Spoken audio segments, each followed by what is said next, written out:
Good morning everyone. अभी हमारा topic है डेमोग्राफिक वाइटल स्टैटिस्टिक्स। ठीक है, तो इसको हम बहुत तो आज हम 5 क्वेश्चन को कर लेंगे क्योंकि टाइम कम है। तो वीडियो थोड़ा लंबा होगा, लेकिन 2 वीडियो बनाएंगे जिसमें टीयर 2 का 5 क्वेश्चन 10 क्वेश्चन आज कंप्लीट करना है। तो हम फटाफट वीडियो भगाते हैं। तो ये कुछ मेंटल ट्रिगर है जिसको एग्ज़ाम में अगर लिखने के लिए ये सारे हेडिंग के अंदर हम लिखेंगे। ये इसका निमोनिक्स अगर भूल गया तो अभी आते हैं definition. Demography is the scientific study of human population including its size, composition, distribution and changes due to birth, death and migration. ठीक, डेमोग्राफी का अर्थ है मानव जनसंख्या का साइंटिफिक स्टडी। इसमें क्या देखा जाता है, पॉपुलेशन कितनी है, कहाँ रहती है, किस आयु वर्ग की है, कितने जन्म हो रहे हैं, कितनी मृत्यु हो रही है, कितने लोग एक स्थान से दूसरे स्थान जा रहे हैं यानी कि माइग्रेट कर रहे हैं। तो इसमें क्या है कि पॉपुलेशन कभी भी मतलब स्थिर नहीं रहता, मतलब स्टैटिक नहीं होता। हर दिन लोग जन्म लेते हैं, मरते हैं, माइग्रेट करते हैं। इन सब के कारण पॉपुलेशन बदलती रहती है। इसी परिवर्तन को बोलते हैं हम डेमोग्राफी। अब इसका डेफिनेशन देखते हैं। WHO का डेफिनेशन है study of population dynamics and there impact on health planning. यानी कि स्टडी ऑफ पॉपुलेशन का जो डायनेमिक्स हो रहा है ना, बर्थ डेथ माइग्रेशन डायनेमिक्स, मतलब जो मूव हो रहा है, and there impact on health planning. ये क्योंकि WHO है ना, वर्ल्ड हेल्थ ऑर्गेनाइजेशन, तो हेल्थ तो डालेगा ही हो। यूनाइटेड नेशन यूनाइटेड नेशन का क्या है, statistical study of human population size, structure, distribution and changes. तो ये हो गया हमारा यूनाइटेड नेशन का डिफिनेशन। तो ठीक है, अभी आते हैं हम आगे। Demographic cycle. तो demographic cycle is the sequence of changes in birth rate, death rate and population growth that occur as a country develop economically and socially. मतलब डेमोग्राफिक साइकिल साइकिल क्या है, is the sequence of changes in birth rate, death rate and population growth that occur as a country develop economically and socially. यानी कि demographic cycle क्या है, sequence of changes, changes का sequence है इन birth rate, death rate और population growth, कि कब लोग जन्म लेना कम ज़्यादा होता है, कब डेथ रेट घटता है, पॉपुलेशन ग्रोथ कम होता है। ये सब का सीक्वेंस है डैट। ये आगे समझ में आएगा। ये कंसेप्ट मुझे पहली बार समझ में नहीं आया था, लेकिन फिर समझ में आया, अच्छे से समझ में आया। Growth that occur as a country develop economically and socially. क्या बोल रहा है कि डेमोग्राफिक साइकिल वह प्रक्रिया है जिसमें किसी देश की बर्थ रेट, डेथ रेट और पॉपुलेशन ग्रोथ समय के साथ बदलती रहती है। अब ये देखो, जब कोई देश डेवलप होता है तो पहले डेथ रेट कम होती है, फिर बर्थ रेट कम होती है, अंत में पॉपुलेशन स्टेबल हो जाती है। इसी परिवर्तन को डेमोग्राफिक साइकिल कहते हैं। ये है टेबल है, ये टेबल एक्सप्लेन करता हूँ मैं। ठीक है,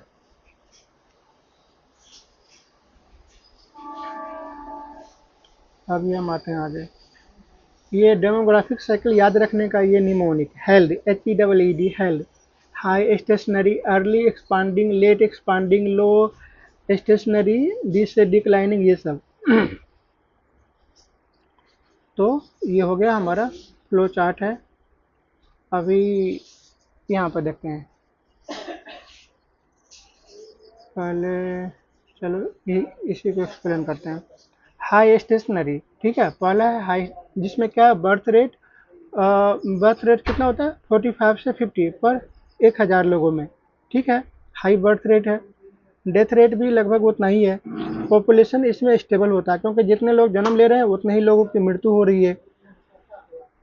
तो आसान शब्दों में कि इस स्टेज में क्या होता है, जन्म भी बहुत अधिक होती है, मृत्यु भी बहुत अधिक होती है, इसलिए पॉपुलेशन लगभग समान रहती है। क्यों समान रहती है? क्योंकि poor nutrition, epidemic, poor sanitation, no vaccination, no modern treatment, बहुत लोग जन्म लेते हैं लेकिन उतने ही लोग मर भी जाते हैं। तो इसके लिए अभी इसका एग्जाम्पल क्या है, बहुत पहले ज़माने में होते थे, प्री इंडस्ट्रियल सोसाइटी में 18,000 ईस्वी से पहले। ठीक। फिर आया, इसमें क्या है, पहला में बर्थ रेट 45 से 50 है, डेथ रेट भी उतना ही है, पॉपुलेशन स्टेबल है। एग्जाम्पल क्या है, प्री इंडस्ट्रियल सोसाइटी। दूसरा क्या है, अर्ली एक्सपांडिंग। इसमें क्या होता है, बर्थ रेट हाई होता है, डेथ रेट रैपिडली फॉलिंग होता है, लेकिन पॉपुलेशन बढ़ता ही रहता है। अभी देखो, इस स्टेज में क्या होता है, बर्थ रेट अभी भी अधिक रहती है लेकिन डेथ रेट कम होने लगती है। लॉजिक क्या है, better medical care, vaccination, safe water, better nutrition. तो लोग लोग मतलब लोग कम मरते हैं लेकिन जन्म अभी भी अधिक होती है, पॉपुलेशन बढ़ने लगती है। अभी इसमें क्या है, अर्ली एक्सपेंडिंग में बर्थ रेट हाई है लेकिन डेथ रेट फॉल हो रहा है, लेकिन पॉपुलेशन भी स्लोली बढ़ ही रहा है। जैसे इंडिया में 1920 से 1960 तक। फिर है stage three, late expanding. Late expanding मतलब क्या होता है, बर्थ रेट कम हो रही है, डेथ रेट भी लो है, लेकिन पॉपुलेशन रैपिडली बढ़ रही है, रैपिडली, जिसमें हम भारत है अभी भारत में। तो अभी क्या है, बर्थ रेट भी कम होने लगती है लेकिन पॉपुलेशन अभी भी तेज़ी से बढ़ने लगती है। अभी इसका लॉजिक क्या है, अभी देखो, अभी एजुकेशन बढ़ गया, फैमिली प्लानिंग को लोगों को आइडिया है, अर्बनाइजेशन हो रहा है, वोमेन को भी एम्प्लॉयमेंट मिल रही है, तो लोग कम बच्चे पैदा करते हैं। लेकिन पहले से जो इतनी बड़ी पॉपुलेशन हमने खड़ा कर लिया है स्टेज टू में, तो इसीलिए पॉपुलेशन अभी भी बढ़ती रहती है। जैसे इंडिया में 1961 से अभी तक हम हैं इस फेज में, लेट एक्सपांडिंग। बर्थ रेट तो कम हो रहे हैं कि अभी लोगों को 10-12 बच्चे नहीं हो रहे हैं, 2 बच्चे हो रहे हैं, लेकिन डेथ रेट भी कम है, लेकिन पॉपुलेशन बढ़ रहा है। अभी अभी हम आते हैं स्टेज फोर, लो स्टेशनरी। लो स्टेशनरी में बर्थ रेट लो है, डेथ रेट भी लो है, लेकिन पॉपुलेशन स्टेबल होता है। अभी इसमें देखो, बर्थ रेट क्या है, बर्थ रेट और डेथ रेट दोनों कम हो जाती है। इसमें क्या है, लेट एक्सपांडिंग में birth rate falling, death rate भी फॉल हो रहा है, लेकिन पॉपुलेशन रैपिडली, मतलब पॉपुलेशन स्थिर स्थिर रहती है ना। अभी हम पढ़ रहे हैं ये वाला फोर्थ, लो स्टेशनरी। ठीक है, तो पॉपुलेशन स्टेबल रहती है। क्यों? क्योंकि इसमें डेवलप्ड इकोनॉमी हो गया है, better education, family, small family norms, better health service, जन्म और मृत्यु दोनों लगभग समान रहती है, जिसमें ये सब डेवलप कंट्री आते हैं, यूके, यूएसए, कनाडा वगैरह। अभी ये पाँच, डिक्लाइनिंग। डिक्लाइनिंग में क्या होता है, birth rate very low, death rate भी लो। ठीक है, वेरी लो, पॉपुलेशन डिक्लाइन करता है, जिसमें आता है जर्मनी, इटली, जापान। हम लोग सुनते हैं ना न्यूज़ में, जापान की पॉपुलेशन बूढ़ी हो रही है क्योंकि जापान डिक्लाइनिंग फेस में है, चाइना भी इसी में पहुंच रहा है। तो अभी इसमें क्या है कि लेट में ये जो था पांचवा वाला, डिक्लाइनिंग में, जिसमें लोग लेट शादी करते हैं क्योंकि कैरियर बनाना है सभी को। नहीं तो पहले कितना, 15, 16, 18, 20 से पहले सबकी शादी हो जाती थी। स्मॉल फैमिली को अभी लोग पसंद करते हैं, एजिंग पॉपुलेशन हो रहा है, जन कम बुजुर्ग अधिक, पॉपुलेशन घटने लगती है। तो ये हमारा टेबल है। अभी ये देखो, हमारा जो इंडिया का पोजीशन है, India is the late expanding phase, इसमें हम अभी थर्ड में है, लेट एक्सपांडिंग फेज। ठीक है, and gradually moving towards low stationary stage. अभी हम इधर पहुंच रहे हैं, इसके मतलब थर्ड के लेट एक्सपांडिंग के लास्ट में है, और लो स्टेशनरी पे हम इन पहुंचने वाले हैं। आज भारत में बर्थ रेट कम हो रही है, डेथ रेट भी कम है, टोटल फर्टिलिटी रेट लगभग टू के आसपास है, इसलिए भारत अभी स्टेज 3 से 4 की ओर बढ़ रहा है। ठीक, बस इतना ही है। ये अगर लिखना है, फ्लो चार्ट बनाना है, एग्जाम में हम बना सकते हैं। Flow chart, demographic transition. Demographic transition is the gradual shift of country from high birth rate and high death rate to low birth rate and low death rate as a country develops socially and economically.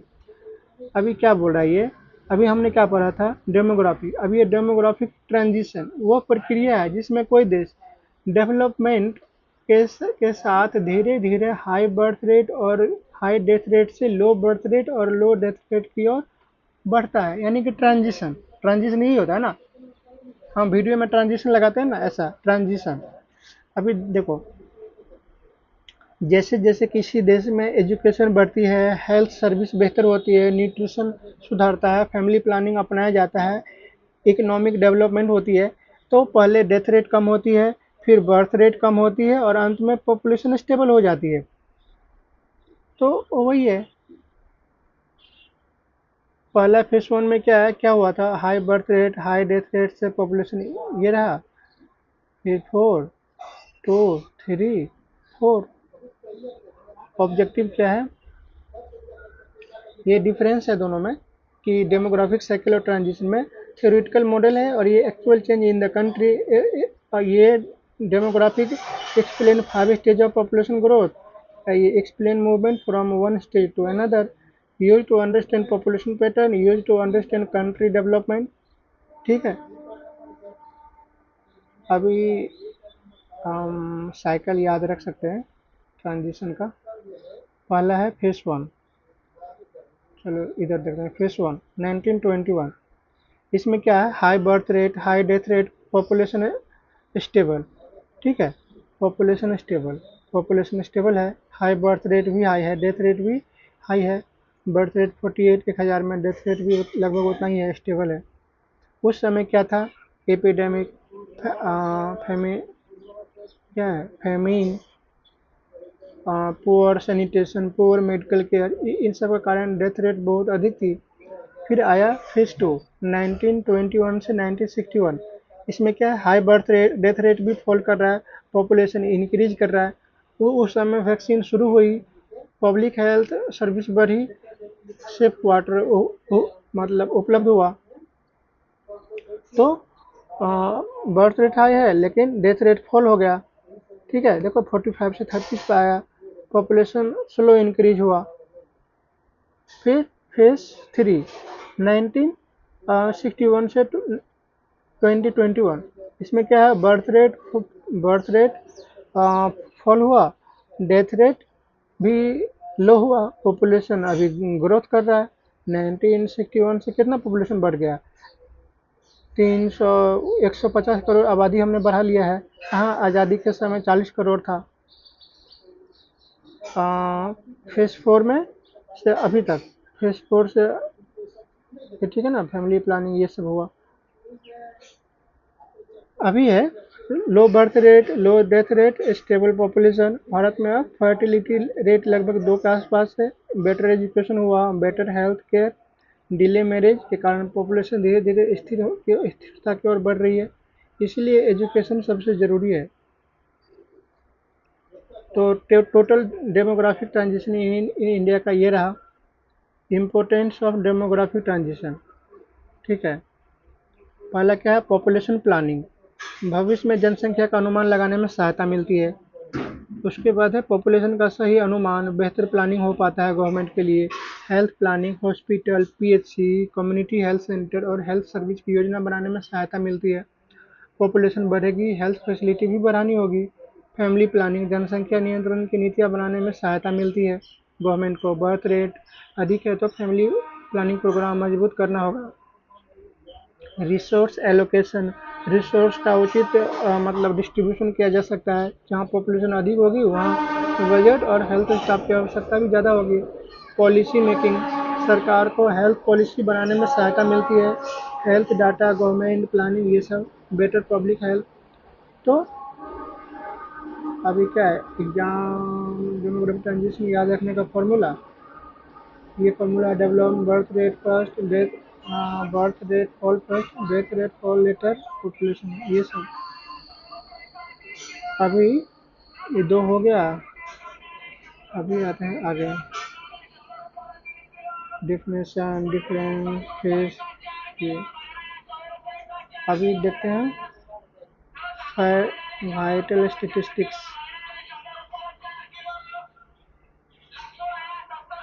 चलो ये भी कर लेते हैं साथ में। Vital statistics is the systematic collection, compilation, analysis, interpretation, and presentation of data related to vital events such as birth, death, marriage, divorce, and disease in a community. ठीक है। तो वाइटल स्टेटिस्टिक्स का अर्थ क्या हो गया कि कम्युनिटी में होने वाली इम्पोर्टेंट घटना, मतलब जीवन घटना, जिससे वाइटल इवेंट से संबंधित आंकड़े, डाटा कलेक्शन, ये सब एनालिसिस, इंटरप्रिटेशन, प्रेजेंटेशन। तो अभी क्या है, हेल्थ प्लानिंग करने से पहले हमें यह जानना होगा कि कितने बच्चे जन्म ले रहे हैं, कितने लोगों की मृत्यु हो रही है, कौन सी बीमारी अधिक है, कौन सा क्षेत्र हाई रिस्क है। इन सभी का उत्तर वाइटल स्टेटिस्टिक्स देता है। इसका निमोनिक्स ये है, B D M D M birth, death, marriage, divorce, morbidity यानी कि डिजीज। तो बर्थ से डेथ तक पूरा रिकॉर्ड वाइटल स्टेटिस्टिक्स हुआ। अब ऑब्जेक्टिव क्या है इसका, प्लानिंग। पहला है planning, evaluation, assessment, identification, research. Health planning, health programme एवं हेल्थ सर्विस की योजना बनाना। यदि यानी कि किसी जिले की पॉपुलेशन अधिक है, वहाँ अधिक पीएचसी, कम्युनिटी हेल्थ सेंटर और हेल्थ स्टाफ की आवश्यकता होगी। दूसरा है evaluation of health programme, health programme की सफलता का मूल्यांकन करना। एग्जाम्पल कि ये जो हमारा है ना, U I P, R C H, ये सब जो प्रोग्राम गवर्नमेंट ने लॉन्च किया है, तो वो कितना सफल हो रहा है, इसको चेक करना।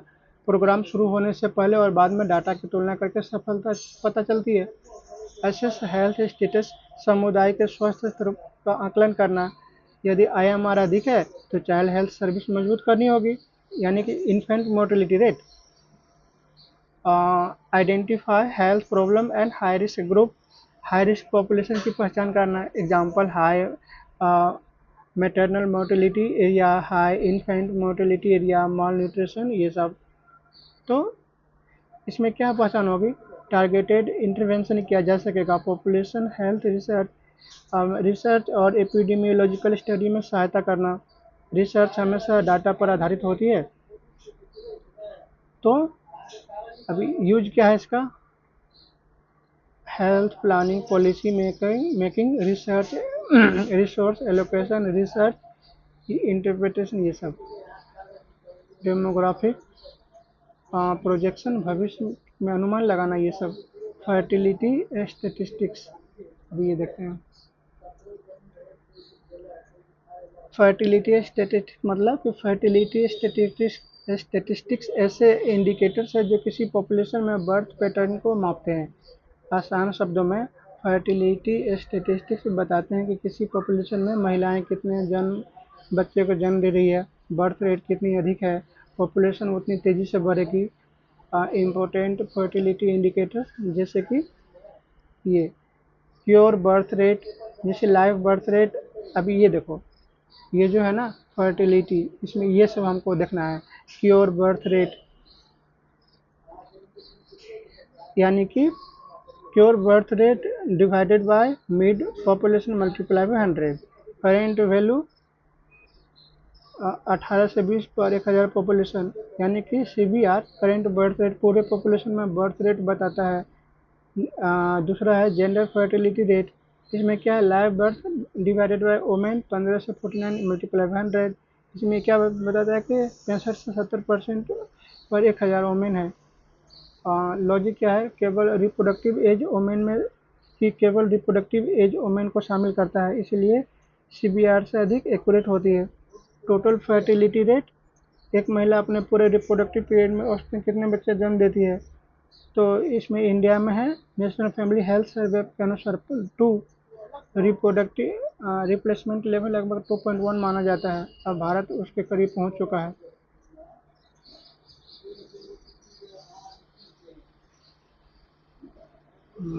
क्या हो रहा है ये?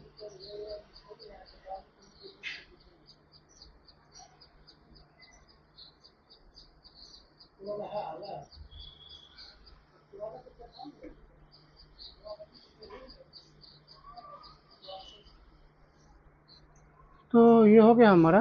अभी क्या है, current health indicators, role of community health nurse. तो अभी इतना ही रखते हैं, वीडियो बहुत लंबा हो गया। अगले आगे में हम डिजास्टर मैनेजमेंट करेंगे। वीडियो देखने के लिए धन्यवाद। और इम्प्रूव करना है, अभी स्टार्टिंग किया है सेल्फ नोट्स के लिए, रिवाइज करने के लिए। अगर आप लोगों को चाहिए तो